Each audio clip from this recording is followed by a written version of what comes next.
Dr. Sharon Schutz, and I'm with our Congressman Kevin Brady here at the Annex in Groveton, and we had lunch together this morning in Conroe, and he told us some really cool things about what's going on in Washington. So let's talk about the wall this morning. Yeah, so the president's exactly right. You know, our border is not secure on the southern border. States like ours pay a steep price in sex trafficking. Right. Unfortunately, we have 80,000 underage kids in our state alone caught up in that modern-day slavery. The drugs, the crime, the violence, the gangs. And so I've always voted to support the president in his barrier, his wall, fully. For the full 230 miles, he believes, the experts have said, we need it. Right. So I didn't vote for the bill the other day.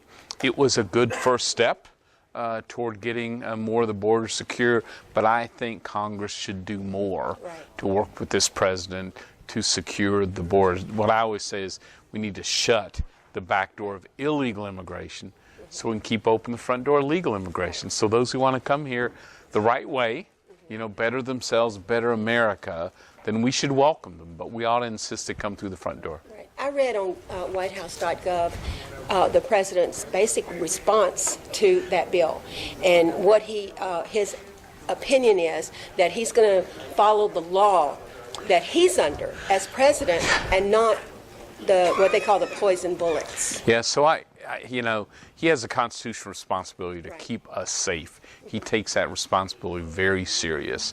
And so he's going to, in his emergency, take the money that Congress has given him, but then find projects that are less important in the budget, including assets we've seized from criminals, including drug criminals, and apply that to the fencing, the technology, what it takes to secure the border.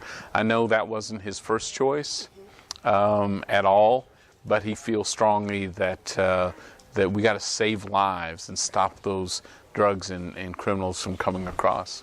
You asked this morning a show of hands of those that agreed with the emergency, and of course I was one of them that raised my hand and did, and I appreciate what our president's doing to protect us. Nearly everyone in the room raised their hand. Absolutely. And my guess is they will in Groveton as well. Look, we don't, you know, I don't think that was, again, doesn't want to call a national emergency, but Congress needs to do more to work with him on this issue. And look, this not one dime for the wall, that's a dangerous policy. And abolishing ICE, our enforcement agency for criminal acts and sex trafficking, that's dangerous.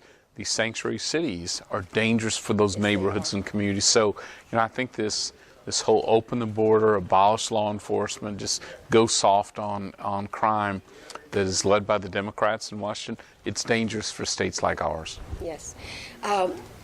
When you were talking about immigration this morning, you were talking about merit-based. Yeah. I want to ask, we have a completely different system now, and they come in, they sneak in by the thousands, and then they get put on our welfare rolls, and they take our money. Yeah. How do you go from this to what you're talking about? Yeah, we got to change the way we do immigration. It shouldn't be based on, can you get a foot into the U.S. and then you're immediately eligible for all these benefits? That's wrong. Secondly, even the legal immigration system basically says if you know someone in America, your chances of getting in are good. But in truth, we want folks coming to America, A, to better themselves and their families, but B, to contribute to our economy. So it really, the rest of the world has merit-based immigration. How can you contribute to our country? Ours needs to be that as well. And we should end, I voted to end this visa lottery where every year we pick 50,000 names out of the hat around the world to come be citizens in the U.S. That makes no sense at all. Yeah. Anyway, Good. Thank you so much. You're welcome. Thanks, Doctor, very much.